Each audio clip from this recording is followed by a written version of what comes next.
And we are live. Hi, everybody. You're joining me once again for another podcast off the Spirit Channel. I am your host, always, Zenith, and I am here with the very learned Phillip Mountrose. Philip, let me just give him a bit of an introduction. Philip, along with his wife Jane, have over 30 years of experience in the spiritual research development field. They are the founder of the Awakenings Institute, a non-profit organization which is devoted to helping people realize their highest potential and unique greatness. They offer online gatherings called the Circle of Light and Love through Facebook and a YouTube channel specifically dedicated to this. They offer multiple training courses and certifications in EFT, holistic EFT, coaching and healing, holistic and spiritual coaching, spiritual intelligence, awakening the power of your soul. They are also the authors of a number of books, including The Ultimate Paradigm Shift, Getting Through to Your Emotions, and The Loving Power of Your Soul, which was what we will be talking about today. They also offer a number of ebooks on EFT and spiritual kinesiology, along with free resources on their website. On this website, they also run a blog with all the latest information on their courses, activities. They have personal sessions, and they offer personal sessions. Is that correct word? Yes, sessions. Yeah. In each of their courses that they offer along with personal healing. They also offer an ordination program to become a certified holistic minister, along with the chance to obtain a holistic degree. In addition to this, here you will find the lovely Philip, who publishes short YouTube videos with tips and guidance on everything that Philip and Jane have learned so far in their spiritual life, and also the stuff that they offer on their website. So Phil, a very, very warm welcome to the podcast, and thank you so much for doing this here. I've literally just finished your book, and it was quite an eye opener, and I hope we're going to have a great conversation today. Thank you so much, Zenith, for having me on your wonderful podcast and being with you. Really appreciate it. Yes, we're going to have a wonderful conversation coming up. I feel it. I'm psychic. I think we're Yeah, going to yeah. I feel like I'm the Padawan to your Jedi Master here in have. this analogy takes true, because you have so much experience and so much development and research in this field. You know, where my kind of own awakening has happened obviously a lot later than in my life, and I'm kind of in this here a lot later than you. So I'm actually in this role here as a learner as well as just a podcast host. As I was speaking to you just before the interview, there's so much in your book that it really does require a number of readings, so much that someone can take out of it. And we're going to get into some of that today, along with hopefully some of the other things that you can do. So I guess what I want to ask you, first of all, is a bit of history on Jane and your journey, where you started off from, how you came into this field, because like a lot of people along the way, they found that the life that they were leading was just kind of unsatisfactory, and we're looking for a new direction in life. So if you could potentially or just give us some sort of history on your and Jane's Mhm. journey, which you've mentioned a bit of in the book too, that Right. would be great. In the new book, The Loving Power of Your Soul, that I wrote with my partner, Jane Mountrose. Right. Well, let me start, Zenith, with probably when I became very active about searching for awakening or enlightenment. I think for some people, it takes a while, and they often have a midlife crisis or transition. It might be in their 30s, 40s, or even 50s. And some people start a little earlier, even very early, or sort of have the bug, the motivation for a variety of reasons. And for me, it became very intense. By the time I had finished, I went to UCLA Film School, and I decided I wasn't going to go to Hollywood because that didn't seem quite right to be a writer director. But I was interested in spiritual awakening. I wasn't sure what to do. And I looked at all kinds of things. This was in my 20s, which there wasn't as much around as there is now available. I went into different religions and ceremonies, Japanese tea ceremonies, Buddhist Institute in Naropa, Colorado, studied there, and a variety of psychologies. Finally connected with a Gurdjieff Ouspensky group. Mm. People know who that is, but some people that just sounds like gibberish. But those were well-known sages from the last century, and they had a spiritual awakening, developmental schools that they had a legacy that people adopted. And I found one of those schools in California, and it wasn't quite right, but it was the closest thing. And generally, Zenith, a lot of people have this place, and it's part of the spiritual stages that we've come to recognize and write about, is that you kind of submit yourself to a teacher or a guru, and that can be useful up to a point. And when we joined this spiritual group organization, I did it alone. I met Jane, my wife, in the organization. One of the things that struck me, and this was kind of interesting, I wondered about this. It's kind of like when you find something you think this is really good and this will be a wonderful learning. But for certain groups and organizations and religions, it's like you don't graduate, which I kind of wondered. That kind of struck me in the back of my mind. Why isn't this something that I would learn and then go on to the next thing? Or no, it's kind of like you found it. And then I realized I was in the paradigm trap, almost, I would say it, or the common pattern that many of us find on earth for a variety of reasons, is you are the chosen one. You're in this group. I grew up Jewish, I was chosen there. You might be Christian, you're chosen. You're in this group, you're chosen. You are the ones, you have the truth. And other people do not. And this doesn't make any sense, of course. It didn't make any sense to me, although it's very easy and believable. And if you're programmed it and told it enough, and sounds like a good thing because you're in and the others are out, you might just believe it. I never really did for myself, although I can understand that people do. But anyways, there was a lot of truth and wisdom in this group, Zenith. And we learned a lot of things about body types and emotional intelligence and all kinds of things that we're still using and teaching and are often hard to find today. So I'm really glad I found out. But at a certain point, as I said, I met my wife, what would be my wife and partner, Jane Mountrose, there, and we teamed up together, got married. We realized that the charismatic leader of the spiritual organization, he had the truth. It came on down high to him, and then he would translate it to us. Does that sound like a familiar pattern? Have you ever heard? That does. Oh, no, not that one again. Yes, that one. Okay. So he was the one. And then at a certain point, we're wondering, well, if he can get access to, source, oneness, God, universal intelligence, whatever you want to call it, why can't we? And that's kind of an awakening question. And when you go in that pursuit, you start to transcend those ties that bind you, the groups that bind you. And we left that group. As slow learners, I think. Sometimes I think I'm slow learners. It took us quite a few years to but of course you're connected with it. We lived on a farm, a vineyard in Northern California, and you have all your friends and your whole life is oriented. So it's not as easy to leave it as you might think in some cases too, right? So you're kind of leaving everything behind. And then you're shunned and you're banned when you leave. The people who were real close to you and were going to be with you forever while you're in the group, or now you're damned, sort of, you're going to hell. So we left, and the good thing is we intensely pursued other spiritual endeavors, and this included hypnotherapy, which I want to talk a little bit about. That some very powerful things of how you change through hypnotherapy. Kind of, we'll come back to that, I hope. Remind me. And channeling and other modalities of healing. We were early adopters of EFT, the emotional freedom techniques. We developed our own brand called Holistic EFT. We developed our own healing modalities, spiritual kinesiology. And all of these we actually write about in how-tos in the new book, The Loving Power of Your Soul. And we started, I was though a teacher, educator at the time. My wife was an architect as supporting ourselves. And that was okay. It was for a while. And then my wife really started burning out, became ill, chronically fatigued, and had to stop working.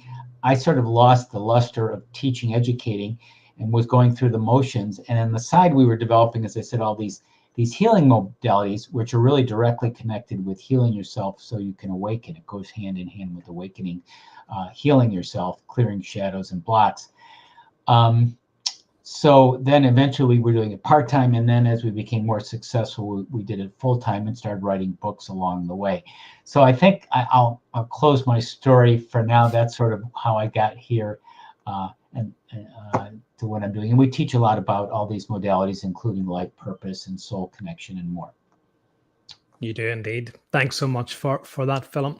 It's a fascinating journey, and I guess you mentioned there about the guru that you're with, and holding withholding the teachings, or it's all filtering down through them. And I'm kind of worried about people like that. There, I guess, from my own work, I'm always trying to tell people and trying to empower them that don't listen just quite to me. You should be doing this here. Listen to what I'm saying and go off and do it. Don't really pay any attention to me. When I was creating my own kind of path, simply just before creating these videos, I started off with a blog and kept all of my personal information off it. There was no photos of me. There was no mention of my name on it. There was no pictures of me on it, because I wanted the work to stand for itself. I didn't want people to pay attention to me. And along the way, I created a podcast, which was a big step for me, because then people could hear, number one, that I was a male, and number two, based on my accent, what part of the world. So that might sound stupid, but it was a big part for me, because I kind of shunned the limelight. And now these videos, which was another kind of major step, because once again, it seems like the focus of attention is kind of on me as a person. And I kind of done a short interview or an introductory video to say, look, I'm going to be doing these video interviews. Please listen to the message rather than what I'm saying. I'm only a messenger. So I guess, like you're saying, it just seems a wee bit suspect if people put all the attention on them and say it's through me. It sounds kind of like a priest or a kind of minister, where they have all the power and it's only through them that you can receive forgiveness, their forgiveness and stuff. So yeah, I think I think it's very fascinating. It's interesting that you talk about healing as well, because healing, I think, for me is the biggest thing that we can do in our lives, the biggest spiritual practice.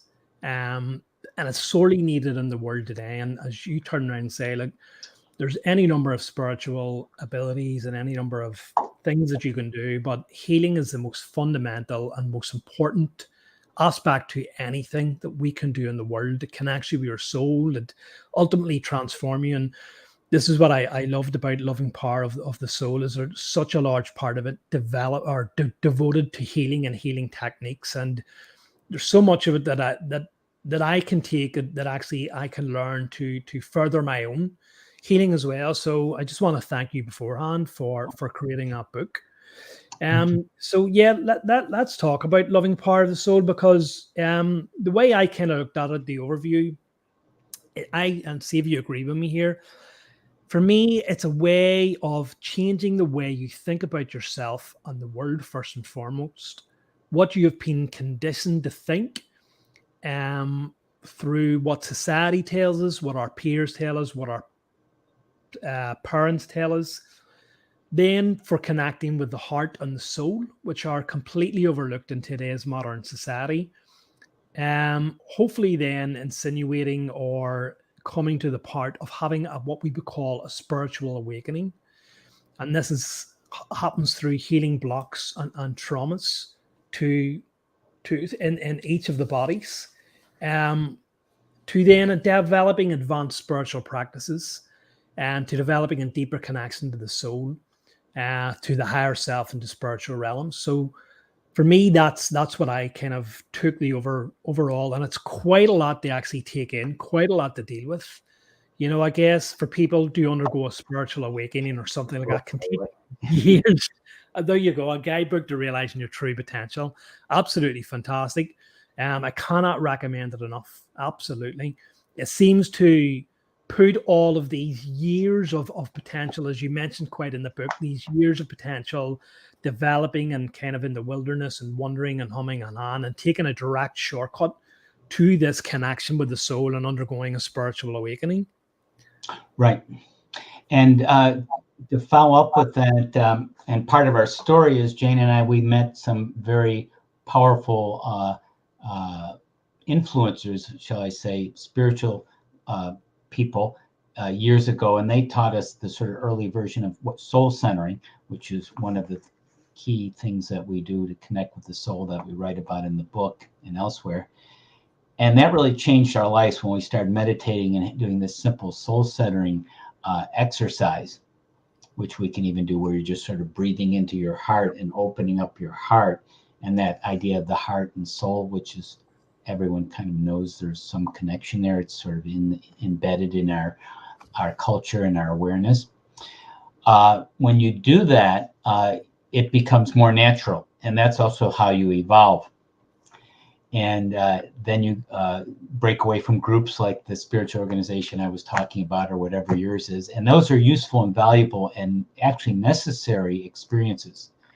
I want to point out that they are actually part of the spiritual journey. You really probably can't skip them. Maybe a few people can, but generally you want to. I mean, it actually saves you some time because there's a wonderful body of information. You want to take what you can and then transcend it. That you get stuck if you think that's the ending point, like I said.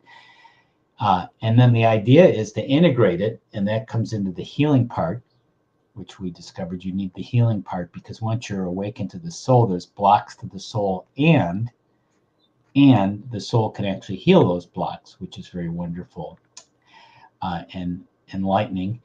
And then you get more self-expression and can speak more authentically from a deeper, more soulful, more purpose-aligned place. Brilliant. Just shoving something off my screen there. And I guess, like you say, it's understanding what blocks we have. It's bringing up those things that we have suppressed and kept hidden within us and addressing them.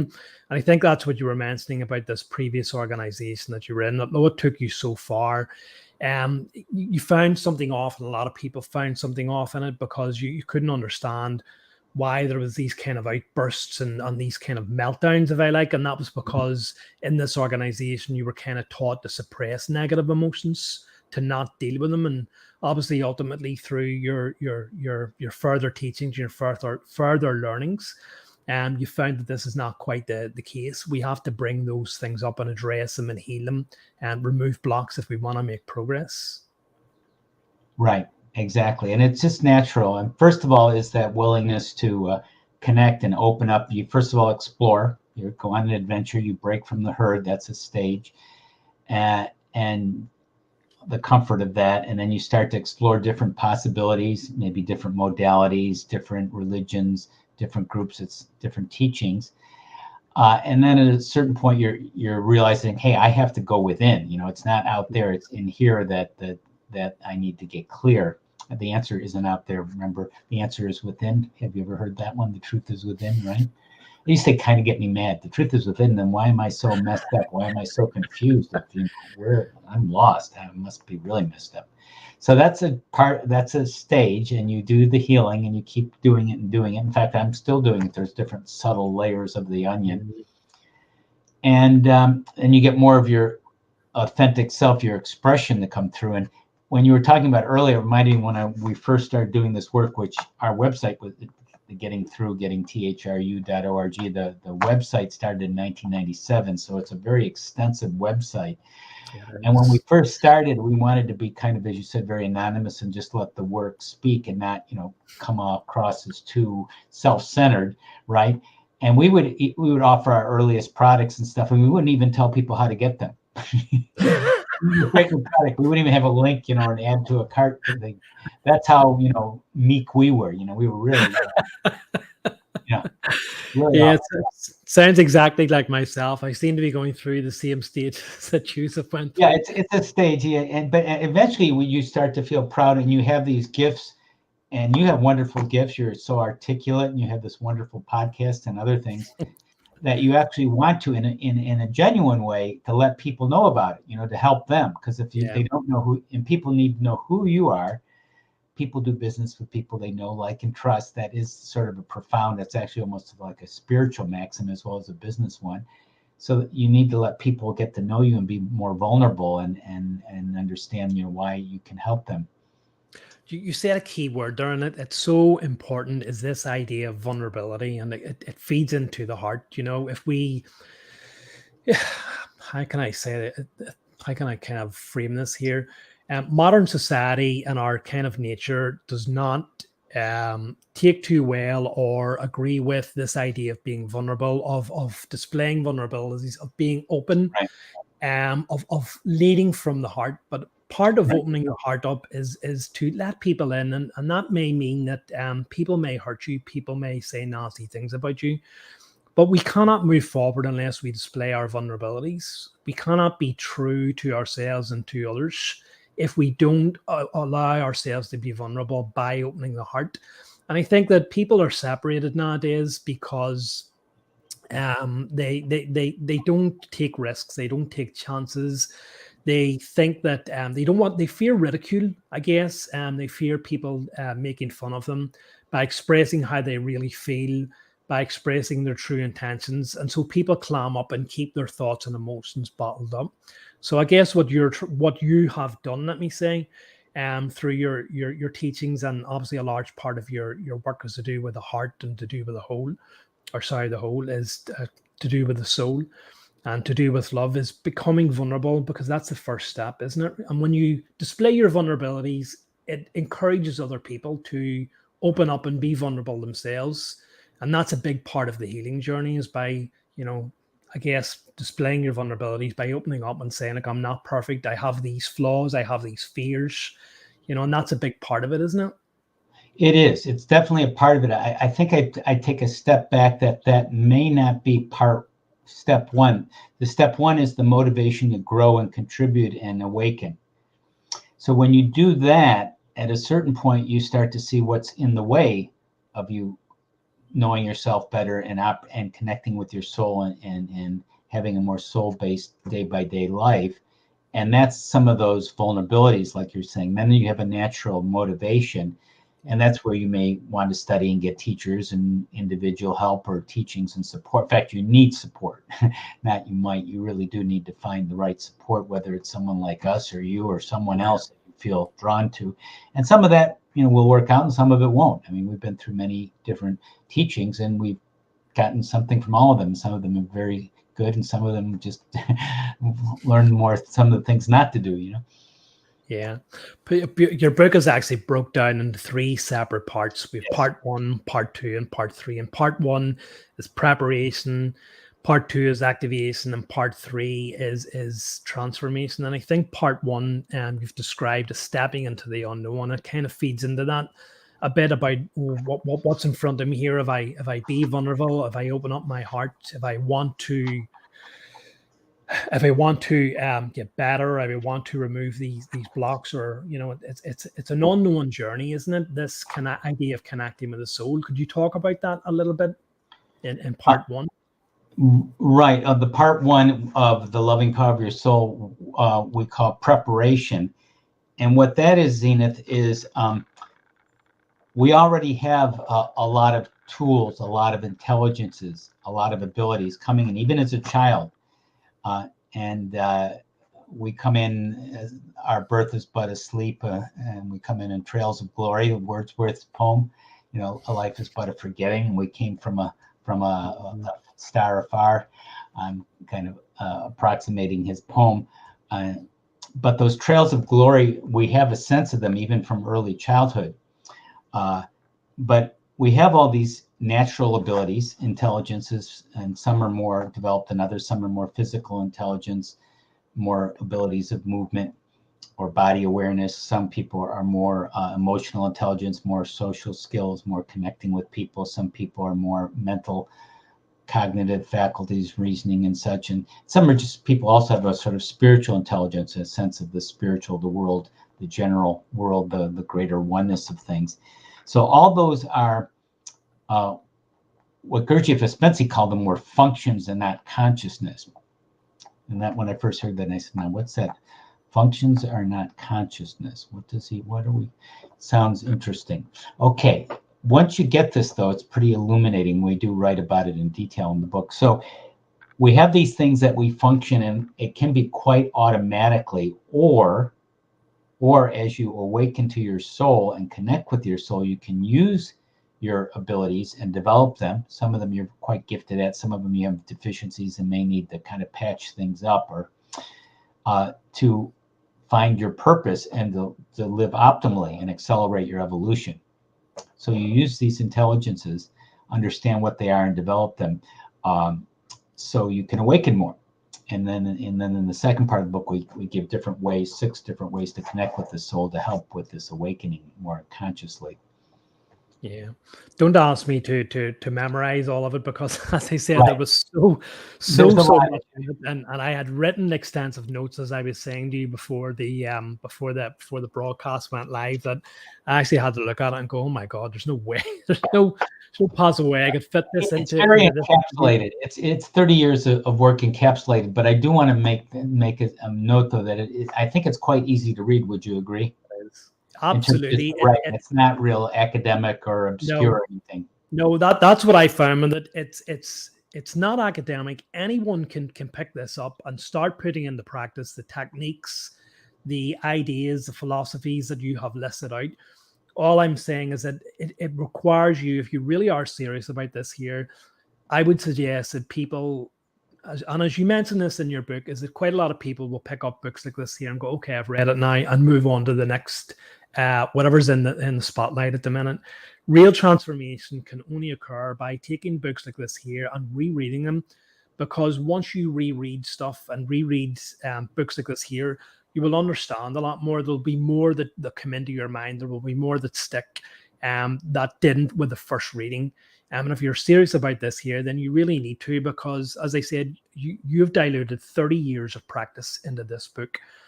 A lot of people, and I guess you'll agree with me, the most kind of common perception of spiritual awakenings and spiritual developments is that they take a lifetime to occur. And that's what I said at the beginning of this interview. This book seems to encapsulate the quickest and closest idea that you could have to diluting that lifetime of experience into one book. So for anyone who is serious about this here, it would require multiple reads, because you're just going to get more and more out of it. Learning more and more about yourself, deepening the techniques and stuff like that. There's so much to talk about. It really was. There's a couple ways of looking at this, and if what for the dedicated, really avid seeker, or the person who really wants to go deep into soul centering and soul connection and transformation and purpose, they may want to read it very carefully and more than once. Yes, I would agree. For other people, they may want it as an introduction or to pick and choose, because there are a lot of just clear explanations about multiple intelligences: physical, emotional, mental, spiritual intelligences. There's a lot about mindfulness and how it relates to soulfulness and meditation. Then there's this specific 6 different really easy to do techniques to connect consciously with the soul. And then the third part is about the healing, the holistic EFT or spiritual kinesiology. So they could pick and choose and kind of go at it, and maybe come back to it too, just to get a really wonderful broad overview. I mean, if you were just starting off and say, hey, I just want to get a kind of a sense of the big picture, what's the landscape, what are the possibilities, this would be a good introduction. And then for the really avid seeker who wants to go deep, they'd really want to study it closely. Yeah, absolutely. And I guess what I would say about the loving power of the soul as well is it's not just, as you mentioned, it's not just for people who are starting out in their journey. It can also help people like me who are fairly well into their journey, who have quite a lot of these techniques and understand quite a lot of it. There's still a lot in that book that I can go, well, I can deepen my practices through understanding of this here. Okay, but I quite wasn't aware of that there. Even my healing and stuff, and even the healing that I kind of practice on a fairly regular basis. Perhaps maybe outside of the church that perhaps I do it, but my own personal healing, I can take these techniques that you're speaking about, and bringing people through their problems, getting them to feel their emotions and where they're feeling it, in order to help them, and instead of just applying healing. I think, as you were mentioning before, and is that although we're in these great organizations, if we're kind of serious about really getting to the zenith, if I say, about our journey, we kind of realize sometimes the limitations of some of these places and organizations. And I think for me, who really wants to develop the channeled healing that I offer in order to help people understand how to heal themselves, Right. I need to take from other people, and especially from techniques that you have offered in your book, which ultimately allow people to help themselves. And so I think that's a great part of your book. Oh, definitely. That is the core of our teachings, to help people to help themselves, to help people to know themselves, know thyself. Yeah. The And ancient maxim. yeah.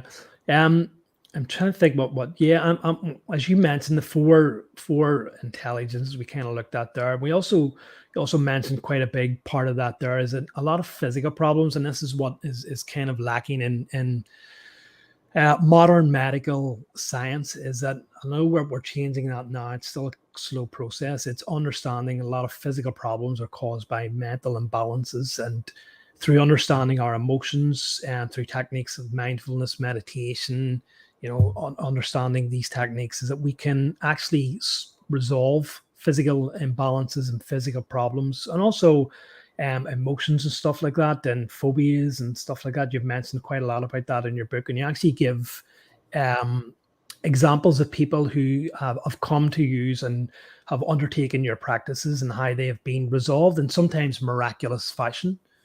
Yes, let me give another one. And there's many of them in the book I keep helping people and having these amazing results, and it feels like it just is coming through me. And I think that's when it's probably being effective. You're just sort of an open channel for healing and awareness. And I remember one lady I helped, and this is the different levels of intelligences.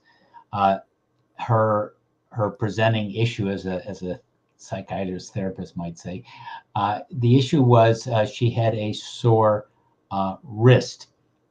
So some of the times things start usually spiritually, and they work their way down into this dense physical world. And if they're chronic enough, then they show up physically. And there are genetic things, which also has usually a spiritual component too, but beyond all of it. But anyways, going back to the story, the lady had a sore wrist. I was helping her. So I said, let's see, Angie, okay, why don't you breathe into your wrist and tell me what you're feeling? That may sound strange to some people. So breathe into the center of that soreness and what you're feeling. That's the emotional level. We're going to the levels of the aura. So she said, well, I'm feeling anxious. Okay. So I said, well, what are you anxious about? She goes, well, I'm going back out into the workforce and I'm not sure if I'm going to find a job or not. Okay, now that's the mental level. That's a belief. That's belief that it's going to be hard to succeed, right? And then, how are you feeling about yourself when you're anxious and you're not sure you're going to get a job? I'm feeling bad about myself then. That's even a deeper level still. The identity level. I'm not good. There's something wrong with me. Now that's an illusion, misperception, but that's the way we are and how we learn in this learning school of Earth, through wounding and hurts and traumas and mishaps and so forth.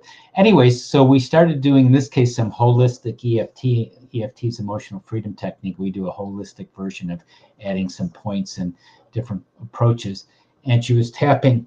There's 7 points at the top of the head. They're balancing the energy field and the eyebrow and the side of the eyes and the under the eyes and the nose and the chin and the collarbone and under the arms, and breathing. And then we do a reset process where you tap across the top of your head, integrating your left and right brain, and breathing, and tapping across your heart and breathing. And we did, I might have only been 1 or 2 rounds. And then I asked Angie, how are you feeling? What's it like now? Just let's reassess, in other words. I'm feeling fine now. How does it feel? Are you feeling anxious? No. How do you feel about going out in the workforce? I think it's going to be fine. Really. How's your wrist, by the way? It's not sore anymore. So is it always that easy? No. Does it always work? Sometimes we've helped people with cancer, sometimes not, doing these things. And there may be more to learn, or maybe so dense or genetic or part of kind of your life plan, that's all factoring in. But so these kind of stories happen all the time. And I still, doing it 30 years, I'm still like, wow, what, really? That quickly? Okay, great, And I guess what I really enjoyed about that is that when people come for healing, they think that, especially for the likes of me, whatever people consider me to be a healer, but I'm almost a pains to say to them, look, you're healing yourself really at the end of the day. I'm just being a channel for that healing energy. Now, what I do is slightly different from you, but as I said, I'd love to integrate some of the things that you do into my own practices. But as much as I can, I tell people, look, you need to give yourself permission to heal yourself. Ultimately, you're the one who's healing yourself, healing the blockages. It's not me. I don't have any power. But it's this idea of, as you turn around and said, that the people, or sorry, what I wanted to actually say there is that although the people need to heal themselves, is because sometimes it's within their life plan. And only they can change their own life plan, by Right. understanding what they've come up against or what they've brought into the incarnation, and once they realize what it is that's been holding themselves back, then they can change their life plan and change what was holding them back. So most of the time, if not all of the time, I'm not actually doing anything. I'm just facilitating them to get into that kind of state where they give themselves permission to heal, and for you take it a step further. You're explaining to them and what it is that's holding them back. Whereabouts do you feel these emotions? There was an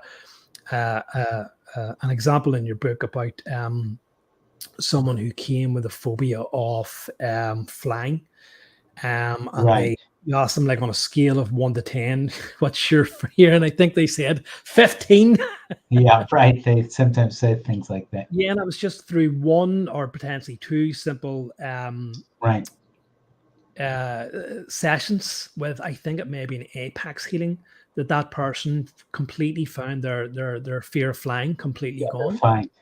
Right. Yeah, so it's just so simple what it is. It's not this kind of, what I'm trying to get at is, it's not this kind of mystical power that we're like Jesus themselves. It's the examples that you offer in this book are just so simple. They're 1 or 2 sessions, 5-10 minutes, and it can really transform people's lives. And I think that's what's fantastic about it. It can help with, you reminded me about post-traumatic stress, and there's been a lot of documentation, actually studies of EFT, especially for helping people like veterans with post-traumatic stress, and I've helped people with that as well. And part of all healing and coaching really is reframing. There's a term for reframing many people probably know. So if you see something from a different perspective, it's completely different. And that's very powerful in terms of your approach, your perspective, your attitude, your well-being. Yeah. Can we talk a little bit then about some of the things, the techniques in your book? I guess I'm not quite too sure what point or what part of they're in, but I think the first part is maybe awakening to your soul and soul centering. I think this is a fundamental part of it. And I think that the technique that I remember out of it is just so simple. It's putting your hand on your heart and breathing in that loving white light so that you reconnect with that soul. And it sounds so simple. Yes. And it should be so simple because all of these techniques are natural. We're reconnecting with what is natural. It does not require you to have a university degree or brains to burn or complex mathematical equations. They are natural at birth, right? And what you're doing is bringing forth things. And I guess, as you mentioned in your book there, we kind of overlook things and go, well, it just couldn't be that simple. Surely it couldn't be, but they really are. They are designed for everyone and anyone in this world, because what we're doing is reconnecting with what is our birthright and our simple techniques. It's the world around us that has made things so complicated. Well said. Yeah, we're reconnecting. We're awakening. What does that mean? Awakening. That means if we're awakening, that means we're not awake. That means we're asleep or not paying attention. And what we're doing is sort of piercing the veil, giving voice to our soul, recognizing who we are. Who are we? Well, there's a greater presence that's always there, almost like this super conscious app in the background running, and it's there non-judgmentally. And we have some guidelines for our life. I mean, we have our genetics and our physical body and our place in society and so forth. So there are things and limitations that we've been set into, but we have a lot of free will. But there's sort of general guidelines and things that are important markers for us, and we can do whatever we want with them, with our life plan. And the soul can, if we consciously awaken, can help us optimize this life and doing these little simple procedures where you become intimate with your soul. Some people do it through mindfulness and meditation, and awaken to it. You know the energy, the presence. And something, Zenith, that a lot of people don't understand is they think something connecting with the soul is a rare event. And it's generally, and people are aware that it's connected with beauty, which it is, and tragedy or times of great crisis or intensity. So yes, when you see a beautiful sunset or sunrise, you do feel present and connected to oneness and everything, i.e. soulfulness. And that is actually a way of being present and going into nature. That's one of the ways of doing it, by the way. And or some intense tragedy, and you always remember that. It's like something that's seared into your memory that you're always aware of, that you had a great challenge.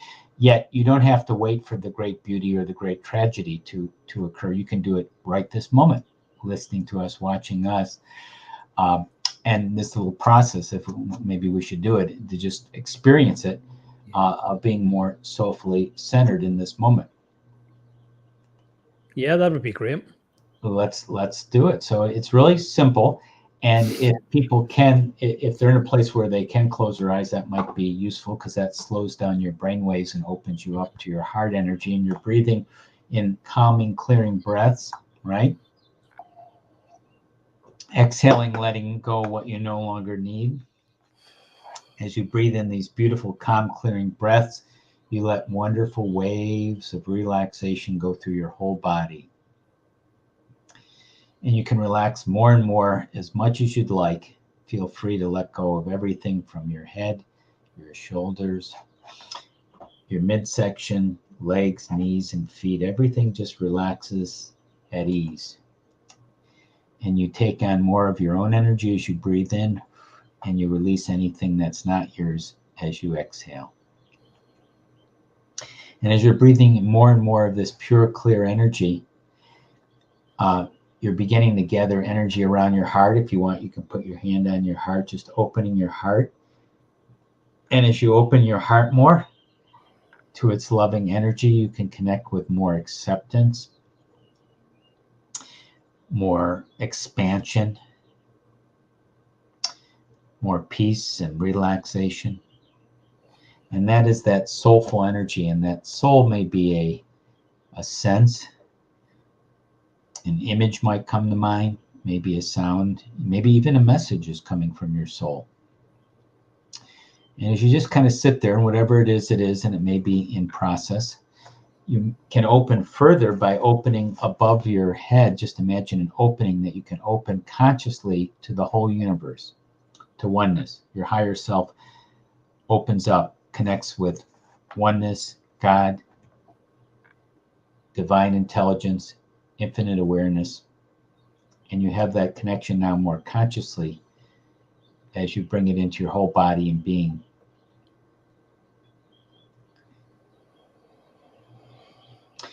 And as you hang out with that wonderful energy, you may even receive a message about perhaps your next step, something that you can use to be more soulfully aware, some confirmation for yourself, or just kind of hanging out with the energy. Whatever it is great, and it may come later, a message or insight as well.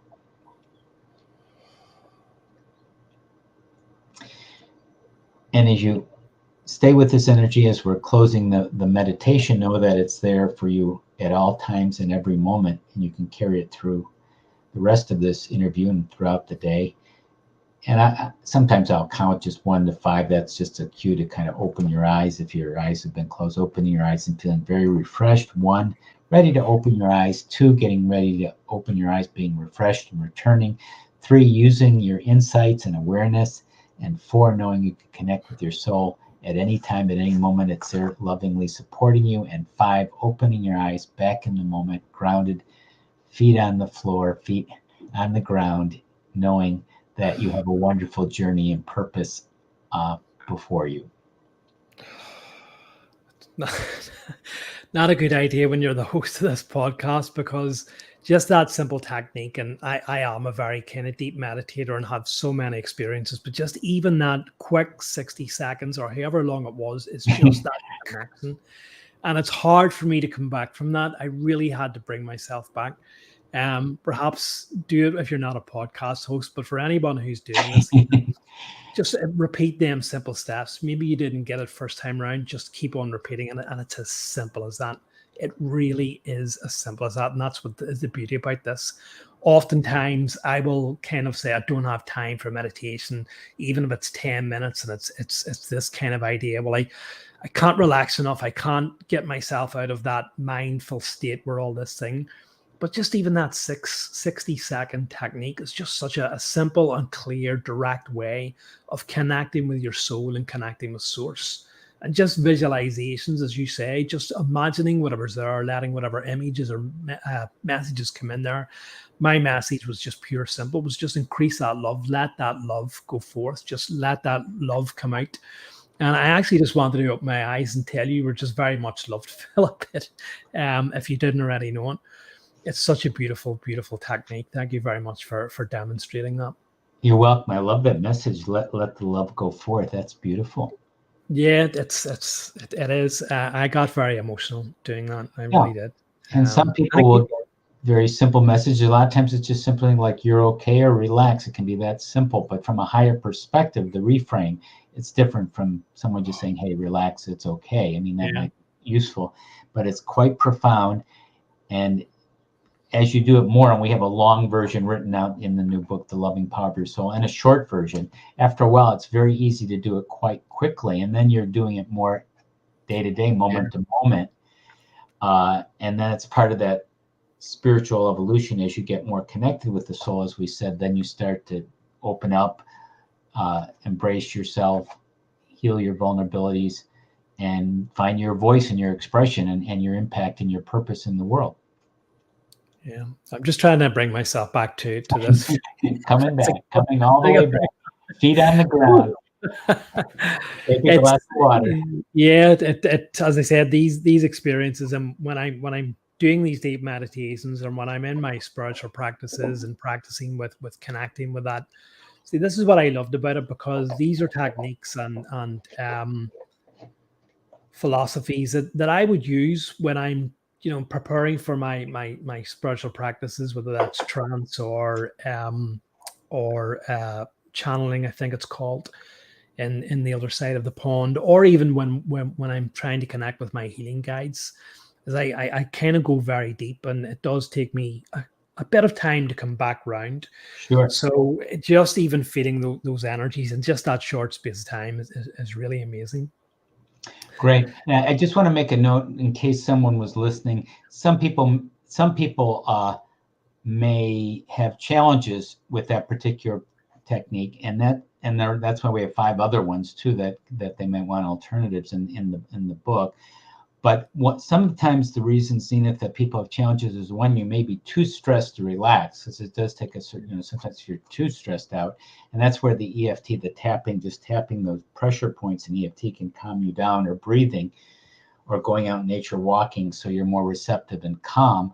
Yeah. Or this may not be your particular technique, or you may need to just practice it a little more, and it'll become much more familiar and comfortable to you.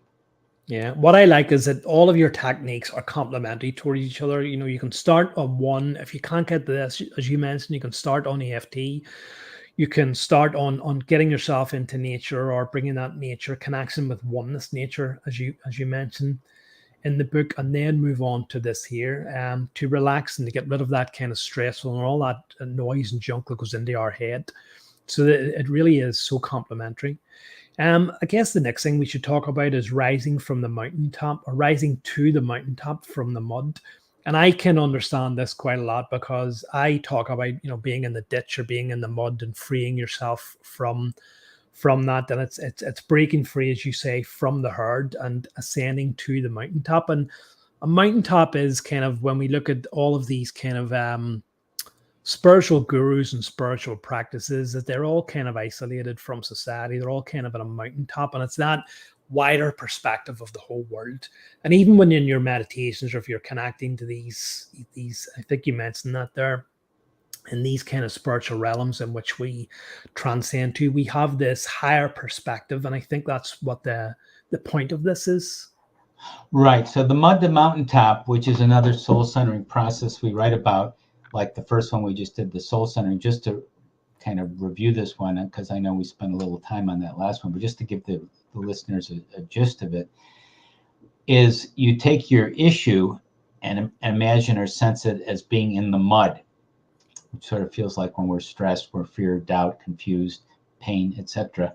And then you shift to go to the mountaintop, which is the soulful oneness connection, and you sense or imagine yourself on the mountaintop and see the world from that place and get the insights, and then bring it down back to where you were previously when you were stressed or whatever you were dealing with, to heal it and to be more aware. So you can go to that instantly rise to the mountaintop.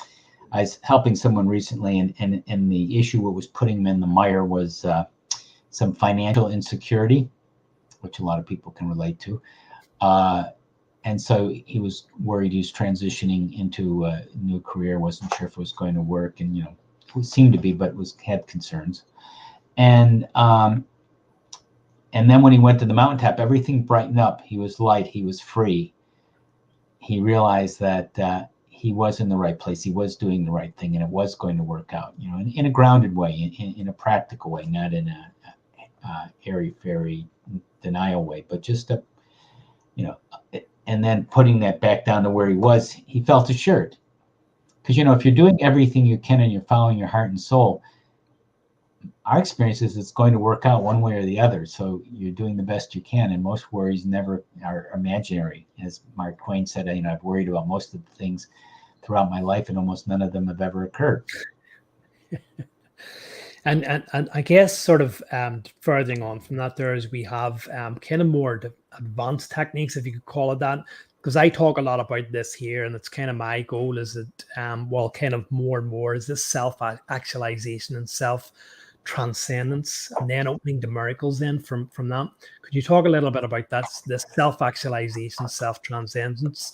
For me, this is about bringing more of that higher energy, or that higher self, into this physical realm, and to opening yourself up to unlimited possibilities. Yes, and as probably some people are aware of those terms, self-actualization and self-transcendence, they came from Abraham Maslow, the therapist, the developmental psychologist, back quite a few years ago, and he has that pyramid, and those are the highest needs.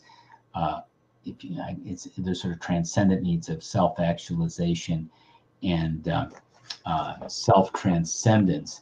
And part of where we're going is to become our best self. Actualizing ourselves and doing these processes will make you your best self, your best you. And living more on purpose in the moment will do that. And overlapping that is its self-transcendence, where you're living sort of through your body. Your life is almost living through you. You're in the world, but not of the world, and you're contributing. So that's a self-transcendence. So you're more and more going in that place, living that kind of life. They're sometimes called abundant needs rather than deficit needs, where you've kind of are overflowing with what you've met your basic needs, which are survival kind of needs, belonging needs, and are living in these more higher, creative, fulfilling needs to help really other people too, to be a vehicle, to be connecting and using your gifts and talents appropriately and enjoyably in the zone. Yeah, brilliant. And then we have, which I guess a lot of people would kind of frown at that there and don't believe is possible, but this idea of opening to miracles and miracles being coming into our lives, and having miracles, if, despite what you may think or your own kind of ideas of what miracles are, they don't have to be anything on a grand scale like one of these. Jesus or one of these ascended masters. They can be simply small things that you never expected to come true. And I guess from what you talk about and what I firmly believe is when our heart is in the right place, when our heart is open, when we're trying to bring more love in, we become awake and we become alive to the power of miracles. Miracles can come into our lives. Right. So part of it is if you position yourself, what you're looking for, if you have the blinders on, if every day is the same, you're in a struggle, you're in a momentum, you're just trying to get by, and we've all been there, then you're going to miss the miracles that are right in front of you, that pass you by, much less look for them. I remember one time I asked myself, I was at a stoplight, and I said, I want a sign to see if I'm on the right path. I was sitting in my car at the stop sign, and I look around, and the sign said right next to me, the left, no exit. Like, don't go this way, no exit. Well, I guess I'm on the right way. So look for the synchronicities. They're all around us. We just need to have eyes to see and ears to hear, as it's said biblically, I believe. And that's just such a brilliant conceptualization or understanding of what a miracle can be. It doesn't have to be this idea of, well, this person was blind and they walked. That truly is a miracle where you've just got that synchronicity. You've got that answer to your question, and I guess that's what miracles can be. So I just guess I wanted to get that kind of clear for anyone who kind of miracles. Right. Let me, the way we define miracles, just because it's kind of a term that is bandied about a little, is it's exceeding your expectations or something wondrously different being occurring. One of our healing techniques, we downloaded this sort of magical mantra, which we call the Miracle Reframe. And it goes, anything is possible and miracles are happening now. And you can use that with EFT tapping, or we have another healing modality, spiritual kinesiology, healing from the soul. You can say that affirmation, and it's quite powerful. What does that evoke for you when you hear her say that, Zenith? What's that? Sorry. What does that evoke for you when you hear her say anything is possible and miracles are happening now? Well, it opens you up to any number of possibilities. It expands your mind. It lets you know that the world is not just limited to this physical reality. I guess that's the problem with these experiences. And, when we have to come back into this state, and then because we don't have that connection all of the time, we look out at the world around us, and it just seems to be a world of physical matter where miracles can't come in. But as you quite rightly say, what quantum physics talks about and is understanding now, when we go down and into the subatoms and stuff like that, we find it's empty space, largely empty space. So we're actually living in a world of empty space. We think things are solid. We think that if we try to put our hand through a door, which we probably would, it's solid. But actually science even tells us it's not that. So miracles can affect our physical reality.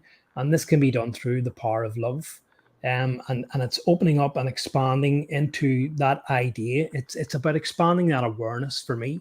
Let me just give you one quick story. Yes. When we were doing sort of card readings at a development school, and I'd plucked a card that said miracles. And the guy who was reading my card gave me these things about miracles, and you're going to perform miracles. And I thought, well, maybe it's more miracles going to come into my life. Fast forward a year or two later, and I went for this thing called a destiny retrieval, a soul retrieval with a shaman. About, you obviously know what it is, putting your best possible future into this here. And when I kind of came out of it, I was talking about the guy, and I'd mentioned him about this idea of miracles, and he just simply pointed to the top of his door behind me, and up there it said miracles can happen, and it just blew me away. It was kind of confirmation from that year ago of that. And that was just a kind of miracle to me too.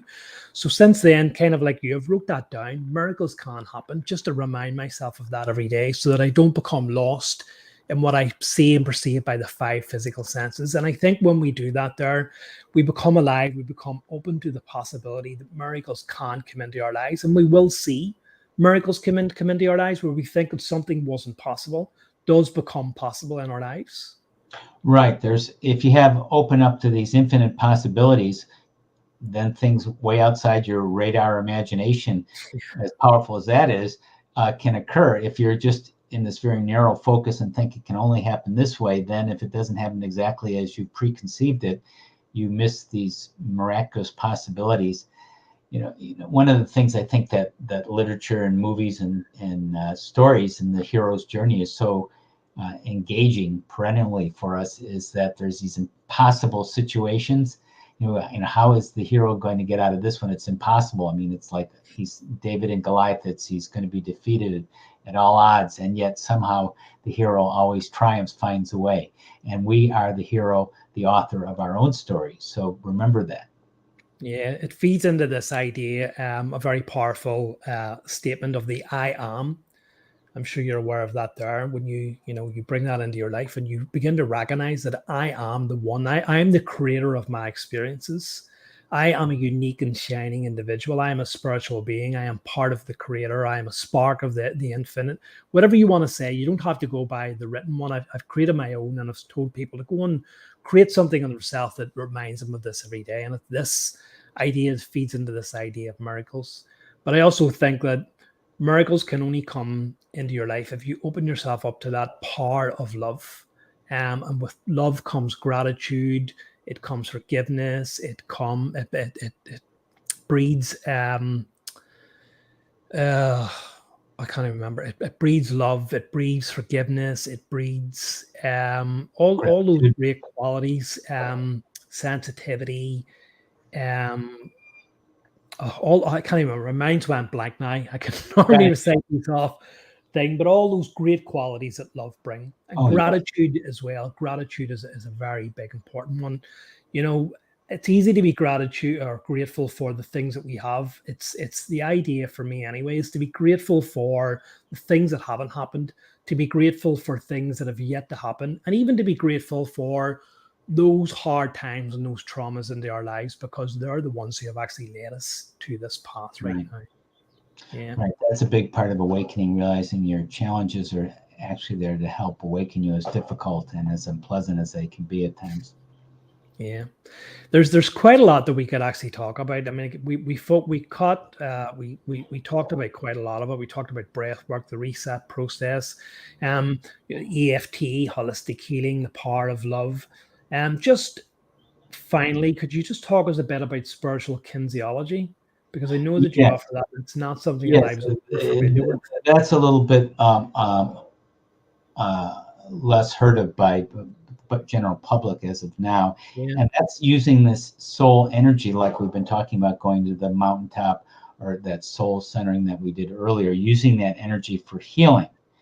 So if you take your quote issue, your blockage, your fear, your doubt, your pain, whatever, and you apply that energy awareness of the soul and connect the two, it's a reframing and anchoring where you merge it, and we write about it in the book, the steps and so forth. Again, amazing things happen, even maybe more than with EFT, because you have the soul's energy and insights. So dramatic healings can happen rapidly at times, and just awesomely. And then you get the guidance from the soul as part of it often. Yeah, it's such a fascinating book, and so many different things that we could talk about, so many different techniques, so many even forms of healing, your apex healing, along with the traditional kind of healing that you do, the EFT, your holistic EFT, the reset process. There's so much. There really is far too much that we could cover in this interview. And besides, people would just switch off. So really the best thing for people to do is get this book, The Loving Power of the Soul. I have read it, and I intend to keep on reading it in order to develop my own practices.